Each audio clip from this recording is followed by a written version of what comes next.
السلام علیکم ورحمۃ اللہ وبرکاتہ، بسم اللہ الرحمن الرحیم۔ ناظرین، آج جو ہم آپ کے لیے ویڈیو لے کر آئے ہیں، یہ ویڈیو ہے مفتی طارق مسعود حافظہ اللہ تعالیٰ کے، یعنی کہ وہ سسر کی بات کر رہے ہیں کہ آخری وقت انہوں نے مجھے کیا وصیت کی۔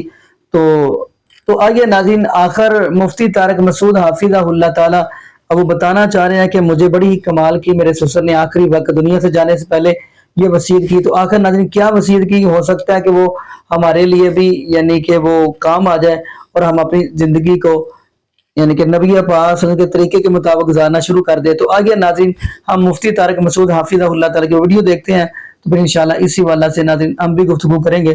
تو آگے ناظرین مل کے ویڈیو ہمیں جب دیکھتے بھی ہیں۔ کوئی نعمت ملتی نا تو پتہ ہے کیا احساس ہوتا؟ نعمت ملنے پہ اتنی خوشی نہیں ہو رہی ہوتی تھی، یہ ڈر ہوتا تھا کہیں ناشکری نہ ہو جائے ہم سے، کہیں ناشکری، کیونکہ نعمتیں تو فرعون کو بھی ملی ہیں بھائی، قارون کو بھی ملی ہیں۔ یہی نعمت اگر شکر کے بغیر ملے تو یہ نعمت نہیں ہے، یہ اللہ کا عذاب ہے۔ مجھے یاد ایک دفعہ میں ایسے ہی ہم کہیں سفر پہ نکلے ہوئے تھے تو بہت زیادہ پیاس لگ رہی تھی، وہ پانی وانی ہمارا ختم ہو گیا تھا، تو ایک یہ پہاڑی علاقے کی طرف نا KPK کی طرف، تو ہمیں پانی کا چشمہ نظر آیا، بڑا ٹھنڈا میٹھا پانی تھا۔ مجھے بڑی شدید پیاس لگی ہوئی تھی اور ساتھیوں کو بھی، ہم گئے، ہم نے پانی پیا تو مجھے یاد، کیونکہ بزرگوں کی صحبت کا نا انسان پہ اثر پڑتا ہے، ہم تو ہیں تو نالائق اب بھی ہیں، پہلے بھی تھے، لیکن مجھے وہ واقعہ یاد آتا ہے۔ میں جب پی رہا تھا میں کہہ رہا تھا اے اللہ یہ پانی اتنی بڑی نعمت نہیں ہے، اصل نعمت ہے کہ تو شکر کی توفیق دے دے ہم کو۔ پانی بھی بڑی نعمت ہے بھائی، پانی تو کافر کو بھی ملتا ہے، اللہ کے دشمنوں کو بھی ملتا ہے، یہ بھی نعمت ہے، لیکن اصل نعمت یہ ہے کہ پینے کے بعد اللہ کی طرف دھیان جائے۔ یہ اگر نہیں جا رہا نا تو بھائی پانی پھر کوئی نعمت نہیں ہے، یہ تو کافروں کو ملی ہے، دشمنوں کو ملی ہے اللہ کے، ان کو تو منرل واٹر ملتا ہے اللہ کے دشمنوں کو، ہم جراثیم والا پیتے ہیں۔ یہ گلا کیوں خراب چل رہا ہے مارکیٹ میں؟ خیر، تو اللہ کہتے ہیں ان الذین لا یرجون لقاءنا، جو لوگ ہم سے، کیونکہ یہ سارے فسادات انہی لوگوں کے ہیں جو اللہ سے ملاقات کی امیدیں، جنہوں نے اللہ سے ملاقات کی امیدیں لگانا چھوڑ دی۔ ان کا خیال ہے کہ کوئی اللہ نہیں ہے، کوئی ہم نے اللہ کو جواب نہیں دینا ہے، مریں گے تو ختم ہو جائیں گے، سارے سائیڈ ایفیکٹ اسی کے شروع ہوتے ہیں۔ اور جس کو اللہ سے ملاقات کی امید ہے وہ کبھی بھی دنیاوی زندگی پہ مطمئن نہیں ہوتا، اس کو دولت کے انبار لگا دو۔ تبھی یہ جو لوگ علماء کو دیکھتے ہیں نا پیسے میں، سمجھتے ہیں یہ علماء اترا رہے ہیں، علماء کی نظر میں اس دولت کی 2 ٹکے کی ویلیو آخرت کے مقابلے میں نہیں ہوتی ہے، نہ وہ اتنا خوش ہو رہے تھے اس دولت پہ، تو کم ظرف لوگ سمجھتے ہیں، کیونکہ وہ کم ظرف آدمی سمجھتے ہیں میرے پیسہ آ جائے تو بہت خوش، خدا کی قسم علماء نہیں سمجھتے کہ بہت خوش قسمت ہے پیسہ آ گیا تو، یہ نہیں سمجھو واقعی صحیح عالم ہوگا وہ نہیں سمجھتا، وہ اس کو ایک نعمت کے طور پہ لیتے ہیں، اس سے زیادہ بہت بڑی عظیم نہیں، نہ اس نعمت کے طور پہ نہیں لیتے۔ تو لیکن کم ظرف لوگ دیکھ رہے ہوتے ہیں ابے ان کو کیا مل گیا، جیسے کھلونا پکڑا دو جھنجھنا کسی بچے کو، دوسرا بچہ کہے گا او بھائی یہ تو کامیاب ہو گیا، بڑے ہنس رہے ہوں گے ابے کیا جھنجھنا دے دیا، تو یہ ریوو گاڑی اور یہ دولت مولت یہ جھنجھنے ہیں بھائی، یہ کچھ بھی نہیں ہے۔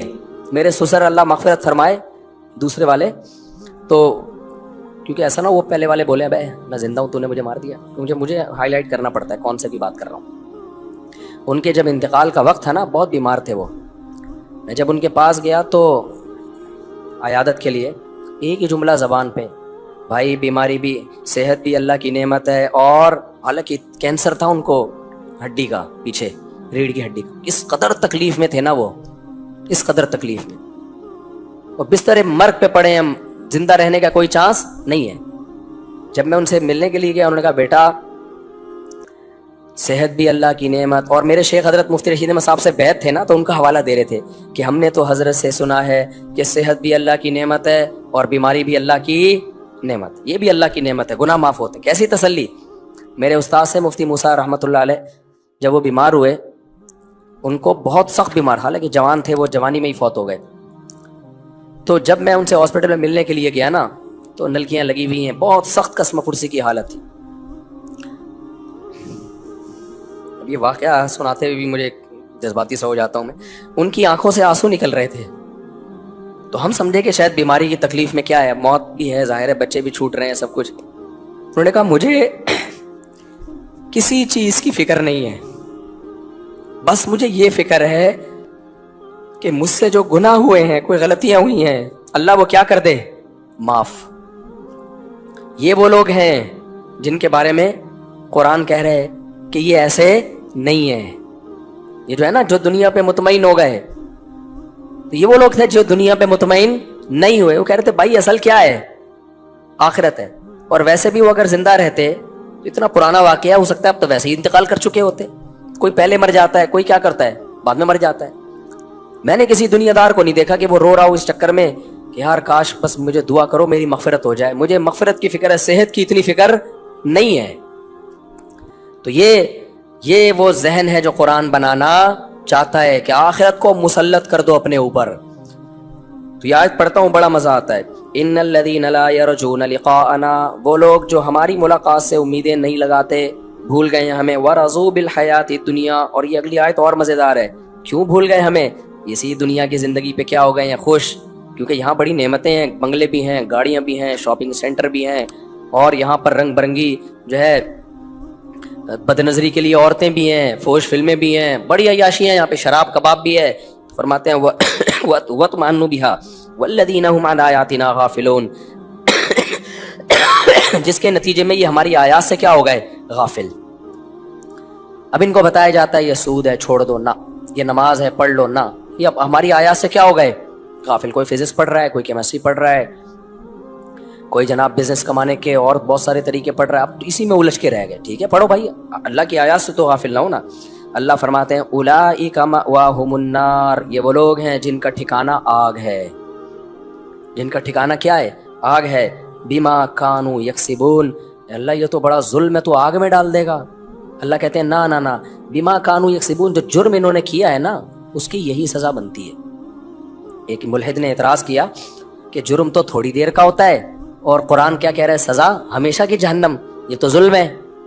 کہتے ہیں نا لوگ. بس یہ کافی, آج میرا گلا اجازت نہیں دے رہا ہے مجھے. صورت میں تو بہت کچھ ہے, ویسے بھی میں نے سوچا آدھا گھنٹہ کروں گا, لمبا ہی ہو جاتا ہے بیان. یہ جو ملحد لوگ ہیں نا یہ بھی اعتراض کرتے ہیں بھائی جرم انسان سے تھوڑا ہو رہا ہے اور سزا ہمیشہ کی جہنم. ہمیشہ کی جہنم. ایک آدمی نے کفر کر لیا, ہمیشہ جہنم. بھائی سزا دے کے ختم کرو اس کو. تو خوب سمجھ لیں, جرم پہ جو سزا ملتی ہے اس میں جرم کی لینتھ نہیں دیکھی جاتی, ٹائم کتنا خرچ ہوا ہے, یا جرم کی کوانٹٹی نہیں دیکھی جاتی کہ ایک جرم ہے یا دو جرم ہے. جرم کی کا ویٹ دیکھا جاتا ہے کہ جرم کتنا بڑا ہے. صدر آیا آپ سے, یا کسی ملک کا بادشاہ آیا, آپ نے جرم کیا کیا, ایک تھپڑ لگا دیا اس کے. شاہی محل میں بیٹھے ہوئے ہو آپ, کوئی بادشاہ کا آپ نے کیا کر دیا, ایک تھپڑ لگایا. کیا آپ کو یہ سزا ملے گی کہ آپ کو بھی ایک تھپڑ لگے گا؟ بغاوت کا کیس چلے گا آپ کے اوپر. بادشاہ بیٹھا ہوا ہے, آپ نے چاقو سے گردن کاٹ دی اس کی, تو آپ کا کیا خیال ہے؟ کم سے کم جہاں سزا ہے نا عمر قید ہے. آپ کہیں میں نے تو 1 منٹ کا جرم کیا تھا, چاقو مارا تھا, مجھے 14 سال کے لیے جیل میں ڈالا جا رہا ہے. اور جتنی بڑی شخصیت کا قتل ہوگا نا, جیل کی سزا کی لمبائی اتنی ہی زیادہ ہوگی. دنیا میں سب سے بڑا جرم جو اللہ کے خلاف ہے نا وہ بغاوت ہے.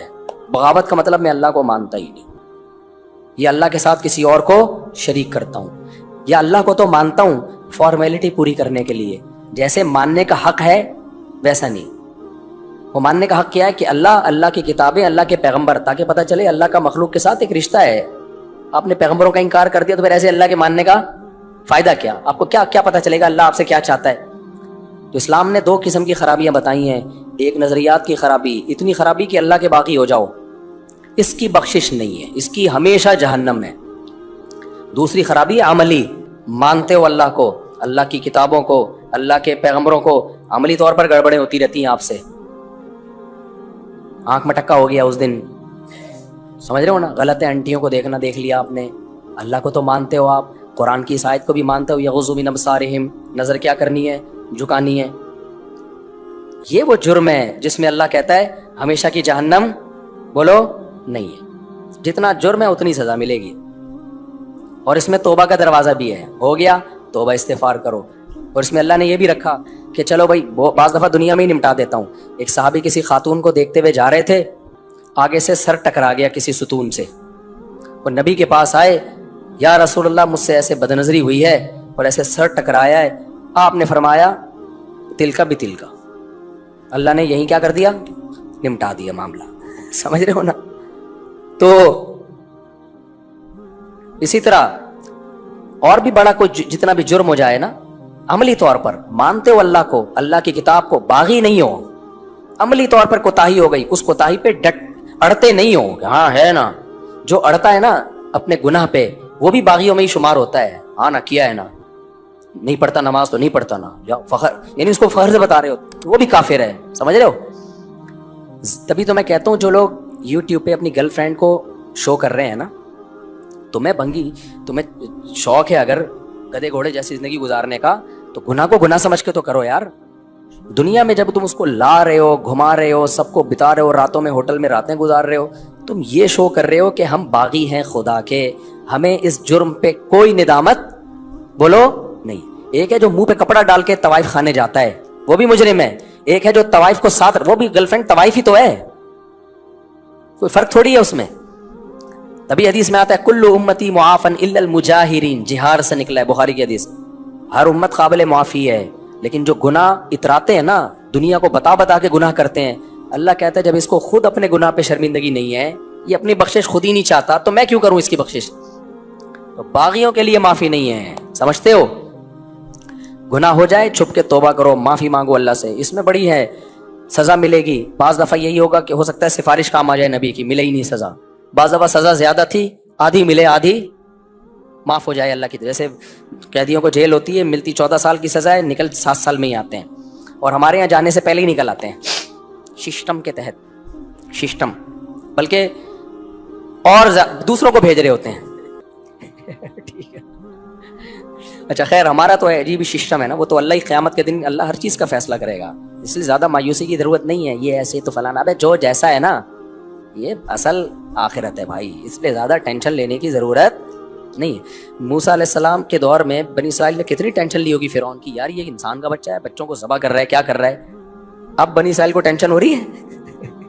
اللہ نے قرآن میں کہا کہ صبح شام فرعون کو جلایا جاتا ہے آگ پہ, یہ تو قیامت سے پہلے ہے, اور اس کے بعد تو ہمیشہ کی آگ میں داخل کیا جائے گا. اب بنی اسرائیل کہہ رہے ہیں یار یہ تو اب تو ترس آ رہا ہوگا بھائی, اتنا بھی نہیں ہونا چاہیے, کیا خیال ہے, اب تو ترس آ رہا ہوگا شاید ان کو. تو اس لیے سزا ملے گی. جو گناہگار نافرمان ہے, باغی نہیں ہے, تو سزا کاٹ کے جنت میں چلا جائے گا. اور یہ بھی ممکن ہے اللہ معافی کر دیں, ویسے ہی معاف کر دیں. اور یہ بھی ممکن ہے دنیا میں کوئی سزا دے کے 2 چپٹ لگا کے تھوڑی سی سزا دیں تو ویسے ہی معاف ہو جائے. یہ جو بیماریاں انسان پر آتی ہیں, یہ تو گناہ کیا کرتی ہیں, دھوتی ہیں انسان کے.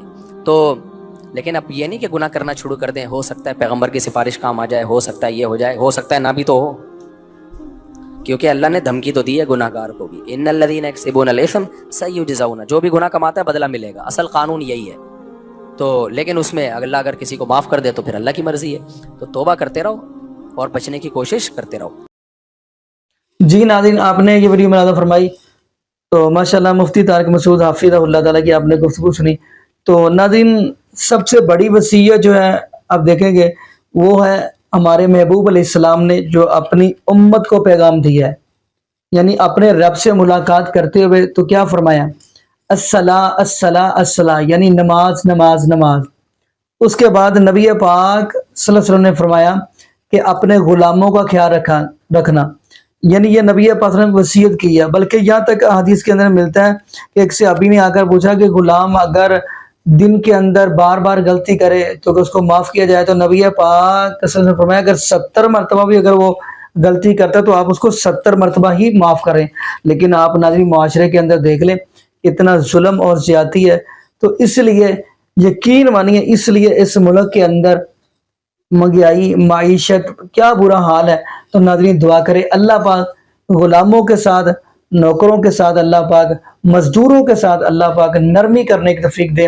اور یہ بھی دعا کرے اللہ پاک ہمیں 5 وقت کا پکا اور سچا نمازی بنا دے, اور اللہ پاک قرآن پاک کی کثرت کی ہمیں تلاوت کرنے کی توفیق دے. اور اللہ پاک جتنے بھی بے اولاد جوڑے اس دنیا کے اندر سب کو نیک نرینہ صحت تندرستی والی, ایمان والی, لمبی زندگی والی اولاد عطا فرما دے. جزاکم اللہ خیر. السلام علیکم ورحمۃ اللہ وبرکاتہ.